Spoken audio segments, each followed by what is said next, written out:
Hi everyone, कैसे हैं आप सब। आज हमारी सेकंड क्लास है कॉर्पोरेट अकाउंटिंग के एमसीक्यू सीरीज के अंदर। प्रीवियस लेक्चर के अंदर हमने 3 मॉड्यूल के अपने एमसीक्यू कवर कर लिए थे। पहला मॉड्यूल 1, मॉड्यूल 2 एंड मॉड्यूल 3। अब हमारे पास 2 मॉड्यूल रह गए हैं, मॉड्यूल 4 एंड मॉड्यूल 5। उसके बाद ऑडिट चालू होगा, पर ऑडिट करने से पहले हम एक बार हमने जब पूरा मॉड्यूल कवर कर लेंगे उसके बाद हम एमसीक्यू बैंक जो इंस्टीट्यूट की वेबसाइट पर अपलोड है उसको भी पूरा करेंगे, क्योंकि सबसे ज़्यादा एमसीक्यू उसी में है। इसमें तो कितने ही एमसीक्यू है, हार्डली 70 to 75 एमसीक्यू मिलेंगे इसके अंदर, 70 एमसीक्यू। वहाँ पर कम से कम 100+ एमसीक्यू है, तो अच्छी खासी प्रैक्टिस हो जाएगी वहाँ पर हमारी। तो दोस्तों, आज मैं लेकर आया हूँ आपके लिए 2 मॉड्यूल। आज की क्लास के अंदर हम मॉड्यूल 4 और 5 accounting standard and banking insurance electricity के एमसीक्यू करेंगे। साथ में न्यूमेरिकल क्वेश्चंस कवर करेंगे एमसीक्यू बेस पर। और इसके बाद ये क्लास खत्म हो जाएगी। नेक्स्ट क्लास से हम एमसीक्यू बैंक को कवर करेंगे। सबसे पहले बात कर लेता हूँ। देखिए, बैंकिंग इंश्योरेंस इलेक्ट्रिसिटी के अंदर कुछ प्रोविजंस भी होते हैं जो आपको याद करने पड़ते हैं। अगर आपने नहीं पढ़ा चैप्टर तो आपको कुछ याद करने पड़ेंगे, जैसे जैसे बताऊंगा समझ लेना। पहला क्वेश्चन कहता है rate of provision for advance doubtful for more than 1 year but less than 3 year. तो दोस्तों, इसके अंदर आरबीआई रूल के हिसाब से अगर आपका डाउटफुल का जो लोन है, अगर वो 1 साल तक ही सीमित है, 1 ईयर तक ही सीमित है, तो 15% का डाउटफुल डेब्ट बनाना पड़ता है, डाउटफुल प्रोविजन फॉर डाउटफुल बनाना पड़ता है। 1 साल से ज़्यादा, 3 साल तक, तो आपको बनाना पड़ता है 40% का। और अगर 3 साल से ज़्यादा है तो आपको 100% आपको एज एन डाउटफुल प्रोविजन बनाना पड़ता है। तो हमें क्वेश्चन में पूछा है कि भैया कितना प्रोविजन हमें मेंटेन करना है अगर हमारा लोन पीरियड 1 साल के लेकर 3 साल के बीच में है। तो 40% का हमारा आरबीआई रूल कहता है। ये हमने पढ़ लिया था सिलेबस के पार्ट में। अगर balance of interest accrued on security deposit account of N electricity company should be. देखिए होता क्या, सबसे पहले तो समझिए कि इलेक्ट्रिसिटी जो कंपनी है वो अपने कंज्यूमर से कुछ सिक्योरिटी डिपॉजिट लेता है। इलेक्ट्रिसिटी जब लगाता है, जैसे आप किसी की बिजली के घर में बिजली का बिल आपका आता है, तो उसमें देखना आपके पास कुछ सिक्योरिटी डिपॉजिट होता है। दिल्ली के अंदर ये 3,000 से लेकर 6,000 के बीच में है। पर 3,000 हमारा अभी भी, हमारा सिक्योरिटी, मेरे घर का अभी भी सिक्योरिटी डिपॉजिट 3,000 रुपीज हमने जमा कराया हुआ है। तो ये सिक्योरिटी डिपॉजिट एक तरीके की लाइबिलिटी होती है इलेक्ट्रिसिटी कंपनी की, क्योंकि कंपनी ने एज अ कंज्यूमर से सिक्योरिटी डिपॉजिट लिया हुआ है। जब कंज्यूमर वो मीटर या फिर वो सरेंडर कर देगा तो सिक्योरिटी डिपॉजिट उसको रिफंड कर दिया जाएगा या उसके बिल में एडजस्ट कर दिया जाएगा। और ये एक लॉन्ग टर्म लाइबिलिटी होती है दोस्तों, क्योंकि रीजन क्या है, क्योंकि कोई भी पर्टिकुलर मीटर जो होता है, रेसिडेंशियल मीटर, वो आपका लंबे समय के लिए होता है। कमर्शियल मीटर वो लंबे समय के लिए होता है, पर एक टेम्परेरी मीटर होता है, उसकी सिक्योरिटी डिपॉजिट शॉर्ट पीरियड के लिए होती है, उसमें रिफंड नहीं होता कुछ। लगभग होता है ऐसा, आई थिंक 4-5 हज़ार होता है, पता नहीं, आइडिया नहीं है इतना। बट इतना आइडिया है कि रेसिडेंशियल और कमर्शियल में जब लॉन्ग टर्म मीटर के लिए अप्लाई करते हैं आप लंबे समय के लिए, तो उस पर जो सिक्योरिटी डिपॉजिट होता है वो इलेक्ट्रिसिटी कंपनी के लिए एक लॉन्ग टर्म लाइबिलिटी मानी जाती है। इसलिए दोस्तों ये बैलेंस शीट की नॉन करंट लाइबिलिटी के अंदर आएगा। Non current liability, B will be the right answer. Sir, banking regulation act के तहत, बैंकिंग रेगुलेशन एक्ट पढ़ेंगे सीएमए फाइनल लेवल पर लॉ में, उसका सेक्शन 17, क्योंकि सीएमए फाइनल में भी हम लॉ पढ़ाते हैं, तो उसका सेक्शन 17 जो है बैंकिंग रेगुलेशन एक्ट 1949 का सेक्शन 17 हमें ये बताता है कि कंपनी को कम से कम मिनिमम जो है अपना 25% का रिजर्व फंड में, प्रॉफिट को रिजर्व फंड में ट्रांसफर करना पड़ता है। 25%, कम से कम 25% अपना प्रॉफिट का पार्ट रिजर्व फंड में ट्रांसफर करना पड़ता है, याद रखिएगा। और ये हमने यहां पर भी पढ़ा था। In case of electricity company, अगर हम बात करें इलेक्ट्रिसिटी कंपनी की, तो depreciation on asset is calculated based on the rate notified by the Central Electricity Regulation Commission। Sir, electricity company के अंदर जो डेप्रिशिएबल एसेट्स होती है ना, अब किस रेट से डेप्रिसिएशन चार्ज किया जाएगा उसके लिए हमें कौन नोटिफाई करता है? Central electricity regulation committee. ये हमें बताते हैं कि किस रेट से आपको डेप्रिसिएशन लगाना है कौन सी एसेट पर। इन्होंने एक पूरी लिस्ट दे रखी है। ठीक है जी, समझ में आ गया। चलिए,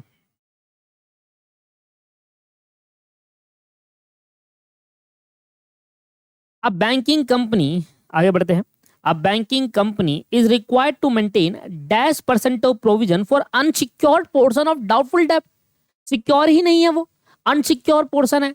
तो याद रखिएगा बैंकिंग कंपनी के अनुसार हमें 100% प्रोविजन बनाकर चलना है अगर कोई अनसिक्योर्ड हमारे पास प्रोविजन फॉर डाउटफुल डेट पड़ा है एडवांस का, तो 100% बनाकर चलना है सर हमारे पास। आपने कोई लोन दिया, उसके अगेंस्ट कोई सिक्योरिटी नहीं रखी, इसको बोलते हैं अनसिक्योर्ड लोन, उससे आप 100% प्रोविजन फॉर डाउटफुल डेट बनाएंगे, क्योंकि भैया कभी भी हमें पूरा डाउट है कि हो सकता है कि भैया पूरा का पूरा पैसा नहीं देगा और सिक्योरिटी भी नहीं पड़ी जिससे हम उसको पैसा वापस ले पाए, तो 100% प्रोविजन हमें बनाकर चलना पड़ता है। Which of the following is a principle of insurance? Insurance के प्रिंसिपल में कौन कौन सी चीजें यहां पर देखने को मिलती है? सबसे पहले आता है प्रिंसिपल ऑफ इंडिविनिटी, करेक्ट है। प्रिंसिपल ऑफ इंडिविनिटी का मतलब है लॉस को कवर करना। इन एश्योरेबल इंटरेस्ट, इसका मतलब है इंटरेस्ट होना चाहिए। एंड प्रिंसिपल ऑफ अनबेयर, इसका मतलब है उबरमई फिडे, ये एक लैटिन वर्ड है। क्या है? Latin word. इसका मतलब होता है utmost good faith, utmost good faith. मतलब जब भी कोई पर्सन या कोई कंपनी इंश्योरेंस कराती है तो वो अपनी सारी इंफॉर्मेशन सही ट्रांसपेरेंट मैनर में सब कुछ बताए, कोई चीज छुपाए ना, ये सारी चीजें इसको बोलता है principle of uberrimae fidei, that is Latin word जिसका मतलब होता है good faith, principle of good faith, utmost good faith. ठीक है जी। तो एक प्रिंसिपल के इंश्योरेंस के प्रिंसिपल का 3 प्रिंसिपल होते हैं। एक होता है प्रिंसिपल ऑफ इंडिविनिटी, जितना लॉस हुआ है उतना ही कवर करना। दूसरा होता है इन इंश्योरेबल इंटरेस्ट, जिस चीज का आप इंश्योरेंस करा रहे हो उस पर आपको इंटरेस्ट होना चाहिए। ऐसा नहीं है कि भैया मैं इंश्योरेंस करा रहा हूँ मेरे को मतलब नहीं, अब जले या कुछ हो, इंटरेस्ट भी होना चाहिए, आप बचा के रखे, है ना। ऐसे लेट सपोज कि मैंने गोडाउन का इंश्योरेंस करा है, गुड्स का स्टॉक का इंश्योरेंस, अब मेरे लिए वो इंटरेस्टेबल है या नहीं है स्टॉक मेरी कंपनी का? यस, इंटरेस्टेबल है। ऐसा नहीं है कि भाई इंश्योरेंस करा दिया अब जल जाए, ऐसा नहीं होना चाहिए। ये 3 है, all of the above will be the right answer. 7 point में कहता है in case of N electricity company, एक इलेक्ट्रिसिटी कंपनी के केस के अंदर जो सिक्योरिटी डिपॉजिट अकाउंट के अंदर बैलेंस बच जाता है at the end of the accounting period should be disclosed as long term होता है। मैंने जैसे कि आपसे बताया था कि जो आप क्या कहते हैं कंज्यूमर का डिपॉजिट जो होता है वो लॉन्ग टर्म होता है और मतलब बेसिकली वो रिटर्न नहीं करना होता, इमीडिएटली रिटर्न नहीं करना होता, तो एक नॉन करंट लायबिलिटी के अंदर आएगा। हमने जैसे कि कहा ऊपर भी डिस्कस करा कि जब भी कोई इलेक्ट्रिसिटी कंपनी अपने कंज्यूमर से सिक्योरिटी डिपॉजिट ले लेती है और वो सिक्योरिटी डिपॉजिट कुछ बैलेंस बच जाता है या कुछ भी अमाउंट उस पर इंटरेस्ट आपने कमाया, उससे आपने कोई इनकम जनरेट करी, वो भी वहां पर आएगा। ठीक है, उस उतना बैलेंस बच गया वो भी आएगा। कोई भी अमाउंट जो सिक्योरिटी डिपॉजिट से रिलेटेड है वो एक लॉन्ग टर्म लायबिलिटी है, उसको हमेशा बैलेंस शीट के नॉन करंट लायबिलिटी के अंदर शो किया जाएगा। विच of the flowing is not mandatory financial statement of general insurance company as per the IRDA regulation। कह रहा है IRDA रेगुलेशन के अनुसार कौन सी ऐसी स्टेटमेंट है जो financial statement general insurance company का पार्ट नहीं है। सिर्फ 3 ही स्टेटमेंट जनरल इंश्योरेंस कंपनी का पार्ट होता है। एक होता है रेवेन्यू अकाउंट, एक होता है बैलेंस शीट, एक होता है profit and loss account. Cash flow statement is not a part of is not a compulsory part of the financial statement of general insurance business. तो जनरल इंश्योरेंस कंपनी का financial statement में कौन सा mandatory नहीं है, जरूरी नहीं है बनाना। आप चाहो तो बना सकते हो अपनी सुविधा के लिए, बट जरूरी क्या है? रेवेन्यू, पीएनएल अकाउंट और बैलेंस शीट, ये जरूरी नहीं है, इसलिए इस पर टिक लगाया जाएगा।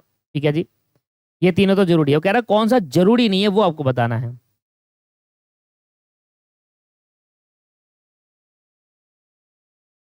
विच of the following is are a part of general ledger of a banking company. इनमें से कौन सा general ledger of a banking company का पार्ट है? बेसिकली जब भी हम बात करते हैं जनरल लेजर की तो उसमें सारे पर्सनल लेजर आते हैं, प्रॉफिट एंड लॉस अकाउंट आता है और सारे एसेट्स अकाउंट आते हैं, मतलब सब बनाना होता है। जनरली आप जनरल बात कर रहे हैं तो जनरल लेजर जो होता है उसके अंदर जितने भी पर्सनल नेचर के अकाउंट है वो आ जाएंगे, जितने भी रियल नेचर के अकाउंट है वो आ जाएंगे, जितने भी नॉमिनल नेचर के अकाउंट है वो आ जाएंगे। जैसे नॉमिनल में पीएनएल में आया, एसेट में रियल आ गया और पर्सनल में पर्सनल नेचर के अकाउंट। तो सभी नेचर के अकाउंट एक साथ जब आप बनाते हो उसको जनरल लेजर अकाउंट कहते हैं। ऑल ऑफ द अबव यहाँ पर आ जाता है। भैया रेट ऑफ प्रोविजन बताओ advance for more than 3 year 100%।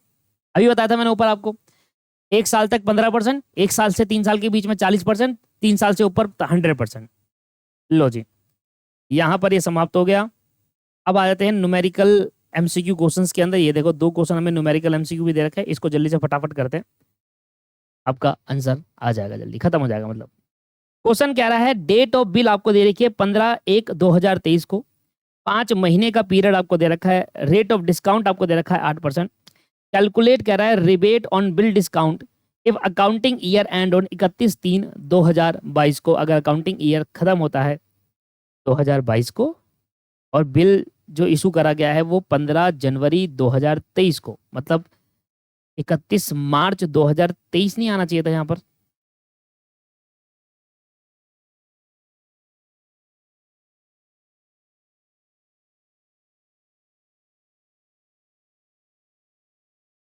तेईस आना चाहिए था ना। 15 तारीख से लेकर 31 तारीख तक कितने तारीख होते हैं? 15 जनवरी से 31 मार्च तक 15 महीने जनवरी के हो गए, ठीक है, फरवरी का महीना और मार्च का महीना, तो बेसिकली 2.5 महीने हो गए, 2.5 मंथ हो गया। Where is the calculator? ये रहा। 5 महीने का पीरियड बता रहा है ये।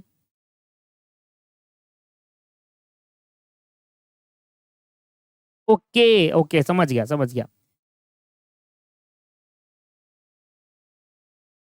नहीं यार, पर अच्छा 30 तारीख को ये समझो डिस्काउंट अकाउंटिंग ये 30 तारीख खत्म हो रहा है, फिर अगले साल का है 5 पीरियड का बता रहा है। सर इसमें ना एक चीज मिसिंग है, अमाउंट नहीं दे रखा आपको जिससे हम मल्टीप्लाई करके निकालेंगे। मैं वही चीज देख रहा था कि सब कुछ तो ठीक है, मैंने सब कुछ कंसिडर कर लिया, what is the amount, where is the amount, amount कहाँ है जिसमें हम 8% से मल्टीप्लाई करके ये वैल्यू निकालेंगे। अमाउंट तो पता होना चाहिए ना, बिल का अमाउंट, तो बिल का अमाउंट मैं एज्यूम कर रहा हूँ, बिल अमाउंट में एज्यूम कर रहा हूँ, और मुझे ऐसे एज्यूम करना है, पहले तो मैंने ये आंसर निकाला है और उस आंसर के अकॉर्डिंग मैंने एजम्पशन करा है कि अमाउंट है 51,200, 51,200 का अमाउंट है। अब एक बात बताओ सर, बिल का डेट ऑफ बिल क्या है?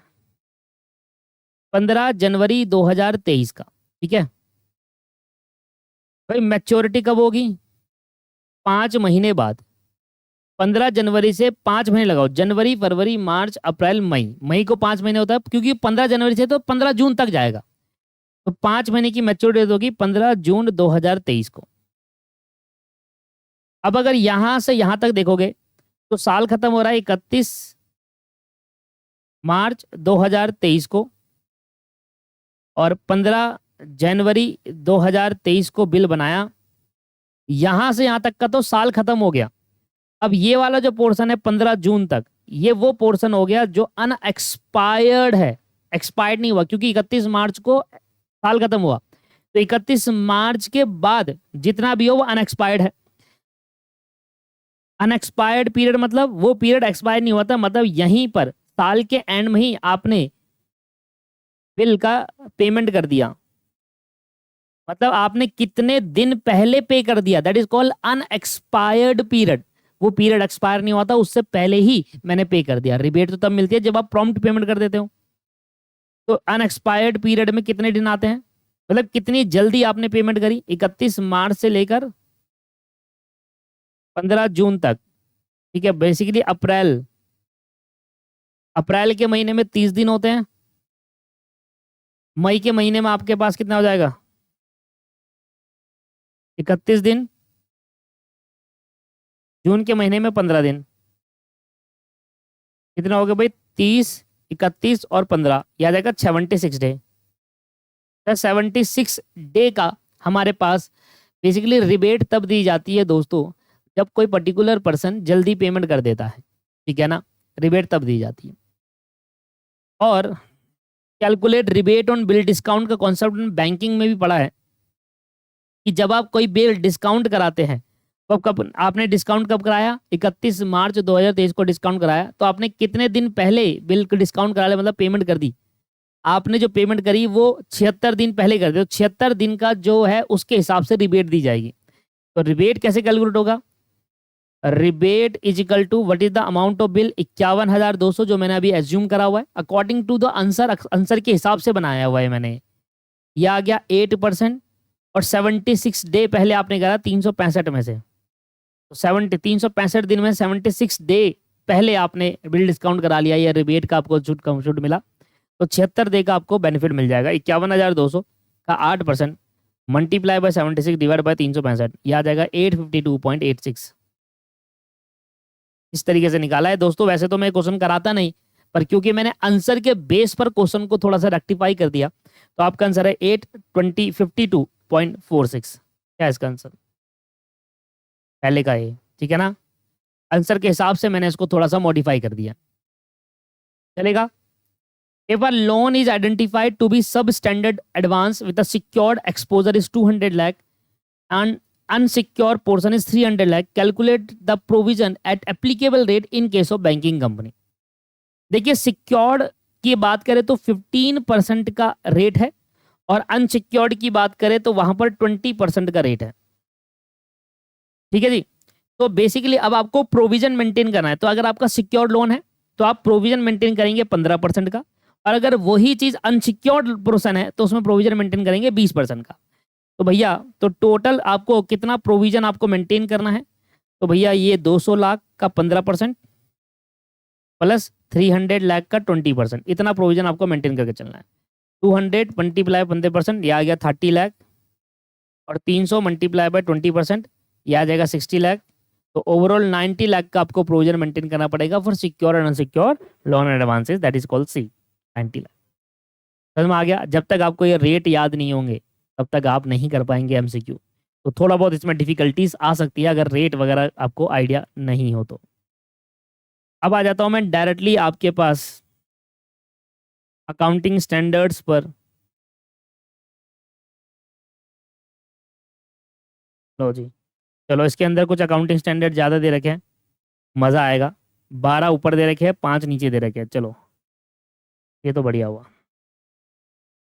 हमें जितने ज़्यादा अकाउंट प्रैक्टिस करेंगे उतना ज़्यादा हमारे लिए बेनिफिशियल वाला पार्ट रहेगा। चलिए स्टार्ट करते हैं। कहता है the objective of Ind AS1 presentation of financial statement, उसका उद्देश्य क्या है? देखिए, उद्देश्य जो है ये तो आपको देखो, ऑब्जेक्टिव तो वैसे याद करना पड़ेगा, बट फिर भी मैं यहाँ पर आपको थोड़ा सा एक्सप्लेन कर देता हूँ उसके बारे में।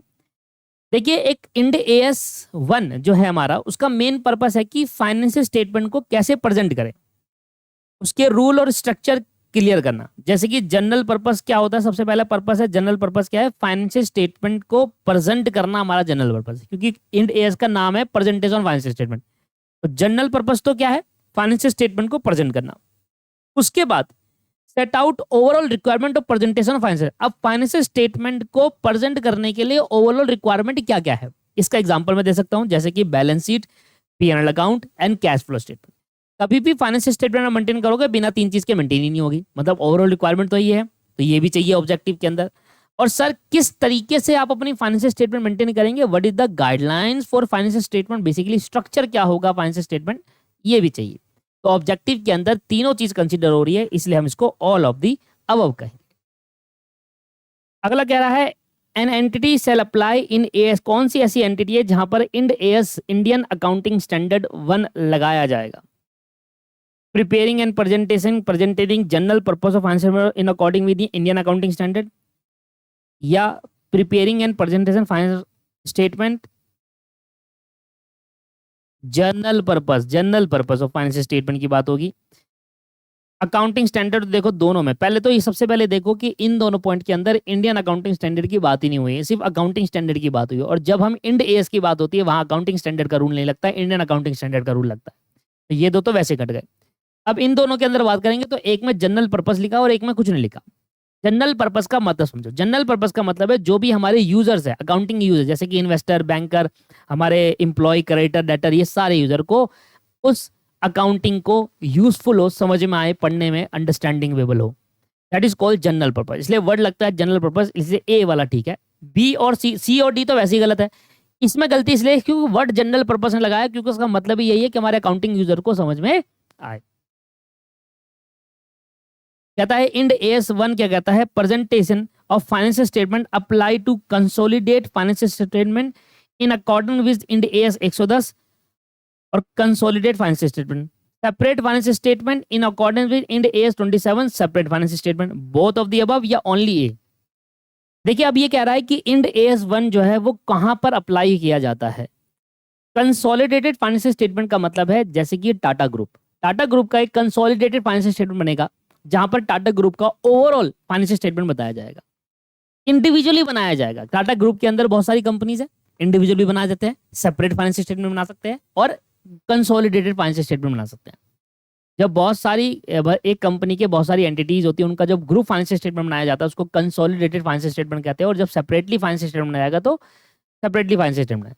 इंड AS1 चाहे आप कंसोलिडेटेड बनाओ फाइनेंशियल स्टेटमेंट चाहे सेपरेटली बनाओ, दोनों में अप्लाई किया जाएगा। इसका मतलब है both of the above, both of the above. ठीक है जी, समझ में आया? एक मिनट देना।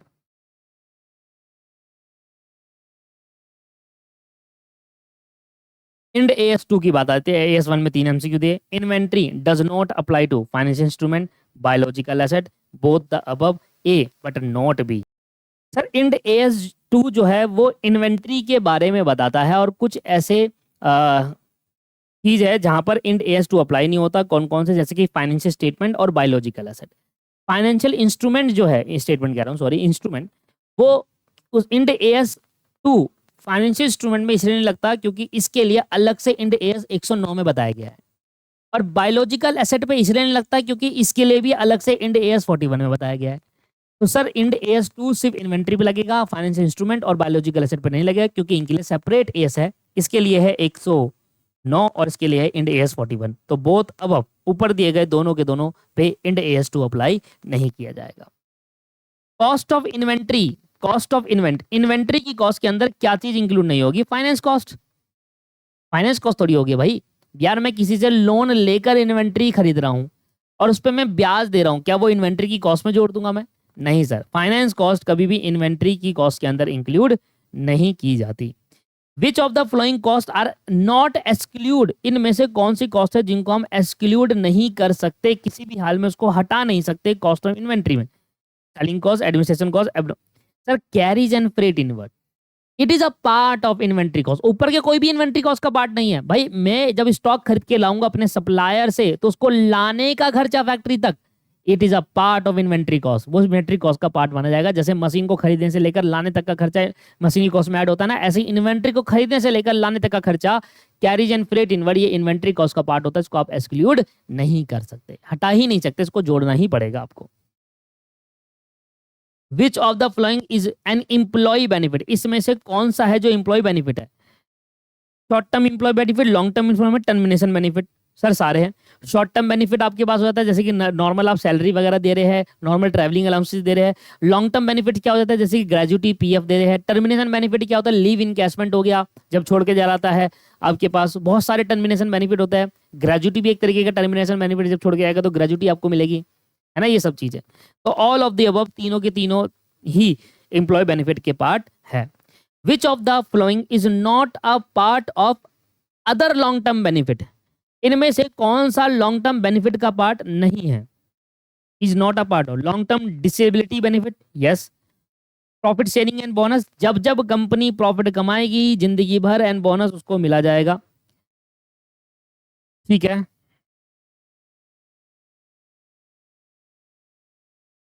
इसके बाद आता है रिटायरमेंट बेनिफिट। जो होते हैं ना दोस्तों, ये लॉन्ग टर्म बेनिफिट्स नहीं होते, ये तो पोस्ट रिटायरमेंट बेनिफिट्स होते हैं। Post retirement benefits in the sense कि पोस्ट एम्प्लॉयमेंट बेनिफिट कह लो आप।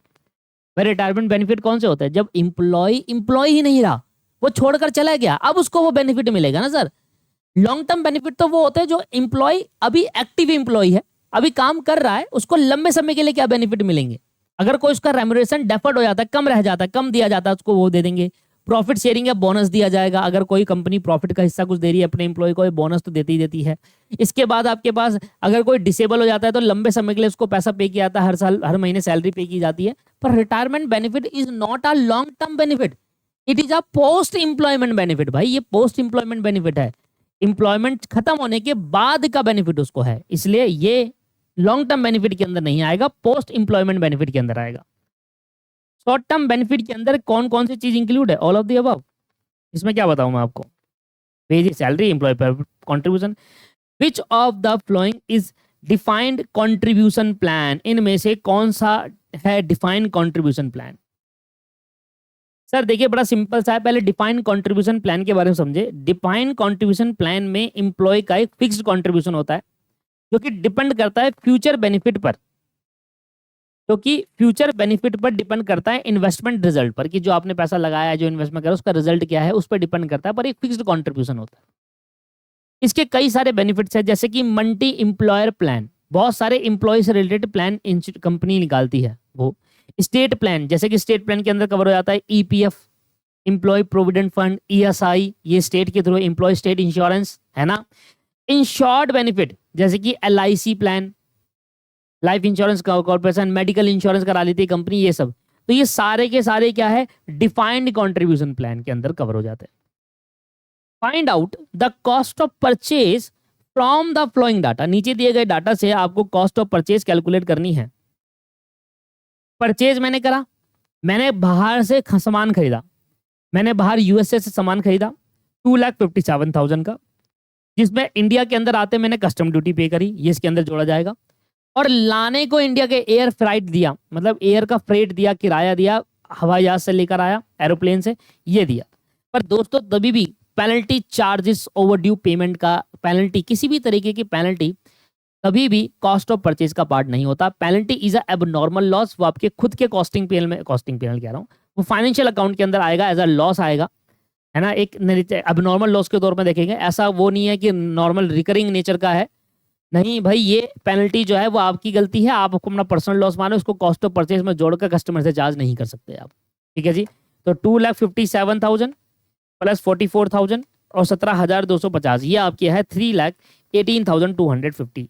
सी will be the right answer. इसका एक बार आंसर चेक कर लेता हूँ।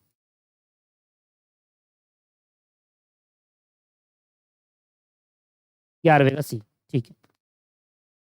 अब 12वें का देख लो एक बार लास्ट बार। Find out the cost of conversion, cost of conversion find out करना है आपको।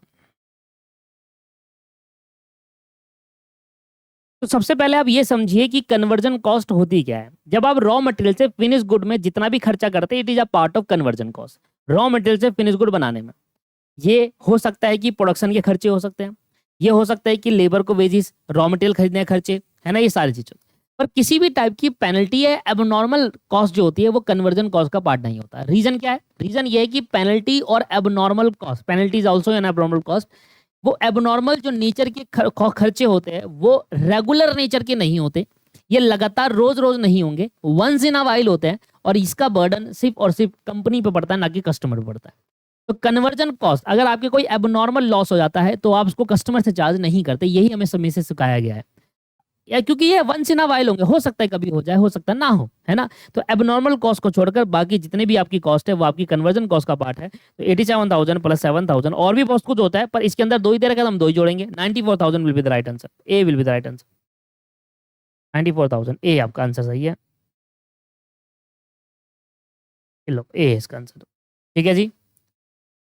And the last but not the least, 3-4 question इसके हैं, 5 क्वेश्चन इसमें, ये भी कर लेते हैं फटाफट से और खत्म करते हैं अपना मॉड्यूल में। जितने भी कॉर्पोरेट अकाउंटिंग के मॉड्यूल के एमसीक्यू थे सारे कवर करा दूंगा।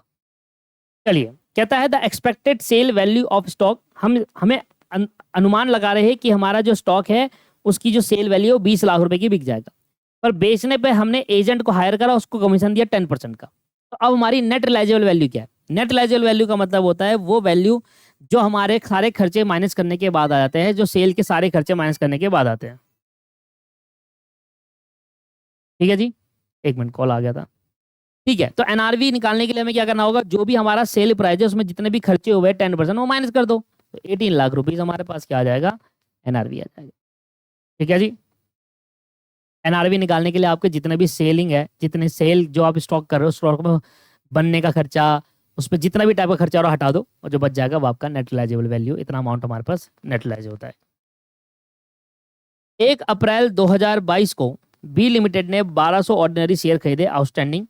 31/8/2023 को it issued 400 ordinary share for cash, and 31 जनवरी 2023 को इसने 200 ऑर्डिनरी शेयर और खरीद लिए। Calculate weighted average number of share as on 31/3/2023। Weighted average number of share निकालना बड़ा सिंपल सा टॉपिक है। अब ये देखो कि 1 अप्रैल 2022 से लेकर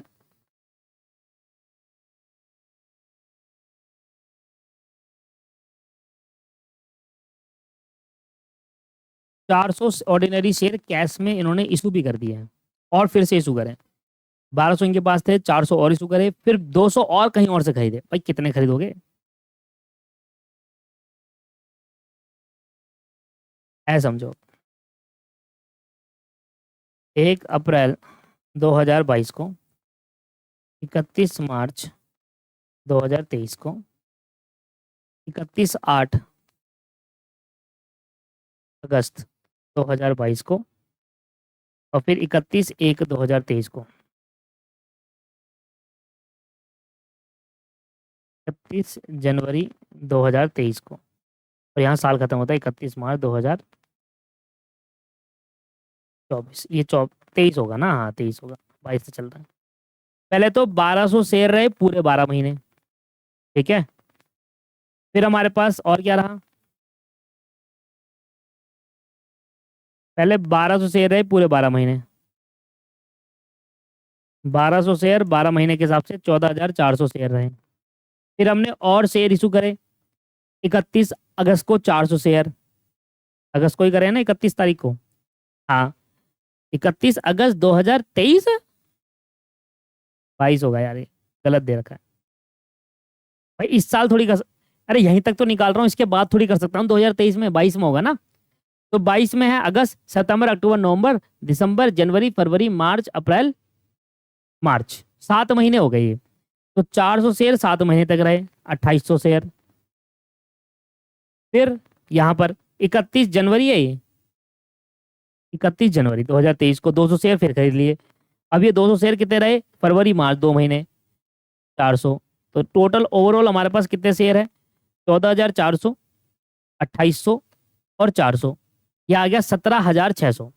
अब ये 17,600 शेयर रहे पूरे 12 महीने।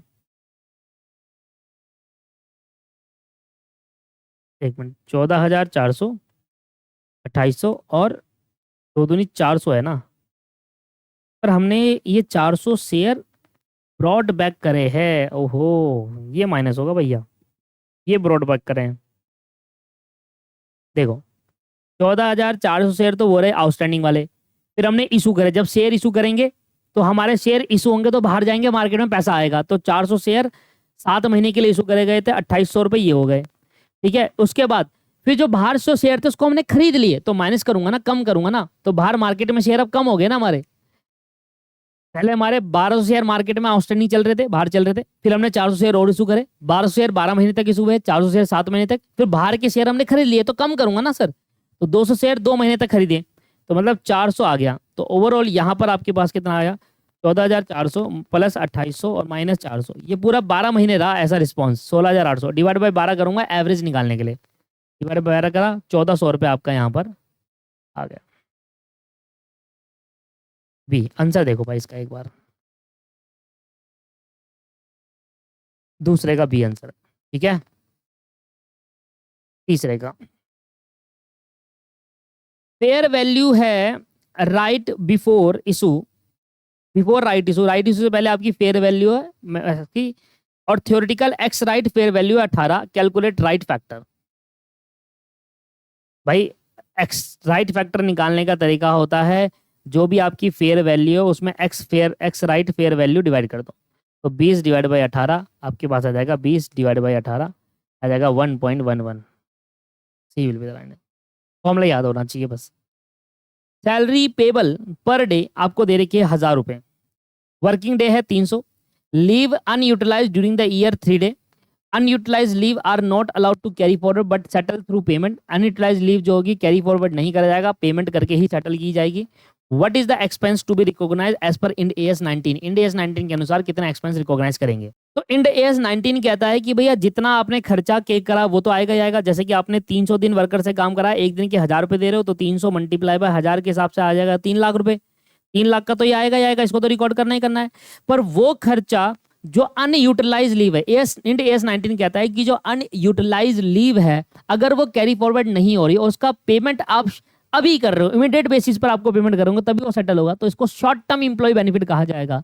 और क्योंकि ये शॉर्ट टर्म इंप्लॉय बेनिफिट है तो इंड एएस पे इसको रिकॉर्ड किया जाएगा। कितने भाई? 303 दिन का है ना, तो 3 दिन में हमारा अनयूटिलाइज करा, मतलब ये 3 दिन की लीव ले सकता था, उसने ली नहीं, तो उसके बन रहे थे 3,000 रुपये, जो हमें अभी उसको पेमेंट करके सेटल करना होगा। तो 3,03,000 रुपये आपका आंसर है सी, 3,03,000 रुपये। ठीक है जी। And the last one is called earning per share. ये तो बहुत ही सिंपल है सर। अर्निंग पर शेयर का मतलब, earning per share equity share वालों का होता है। तो हमें क्या करना है, सबसे पहले ये देखो कि आपके पास टोटल आपके प्रॉफिट आफ्टर टैक्स कितना है। सर प्रॉफिट आफ्टर टैक्स है 10 लाख रुपए। बड़ा सिंपल है, पहले आप प्रेफरेंस शेयर वालों को डिविडेंड दे दो। तो प्रेफरेंस शेयर वालों को डिविडेंड दे दिया। प्रेफरेंस शेयर वालों को डिविडेंड कैसे देंगे, 2 लाख शेयर है, 1 रुपए के हिसाब से 2 लाख रुपए के शेयर हो गए, और इसका 10% डिविडेंड दिया जा रहा है। देखो 10%, तो 2 लाख का 10% ये आ गया 20,000, तो 20,000 डिविडेंड दे दिया। अब जो भी पैसा बचा है, जो भी पैसा बचा है 9,80,000 रुपये जो भी बचा है, ये अब इक्विटी शेयर वालों को होगा। और हमारे पास 1 लाख इक्विटी शेयर है, डिवाइड करो दोनों को, और जो भी आ गया 1 लाख इक्विटी शेयर है और उनको 9 लाख रुपए देने हैं, तो हर एक बंदे के पास 9.8 रुपीज़ होंगे। सिंपल, 9.80 रुपीज़ हर एक शेयर पे, एक इक्विटी शेयर पे 9.80 रुपये का आपको रिटर्न एज अ डिविडेंड मिलेगा। खत्म हो गया। मैंने पूरा मॉड्यूल आपको कॉर्पोरेट अकाउंटिंग का करवा दिया है। नेक्स्ट क्लास से अब क्वेश्चन बैंक करवाऊंगा एमसीक्यू के, जो इंस्टीट्यूट की वेबसाइट से अपलोड है। ये कंप्लीट हो गया पूरा मॉड्यूल। नेक्स्ट क्लास में मिलेंगे, एमसीक्यू बैंक से स्टार्ट करेंगे। ठीक है जी, आज के लिए इतना ही रखते हैं। Have a nice day, bye bye, take care. अगर आपको हमारी क्लासेस समझ में आ रही है और इसका आपको बेनिफिट मिल रहा है, तो कमेंट करके अपना जरूर अप्रिसिएशन दे, और साथ में इसको शेयर और लाइक जरूर करें। Thank you.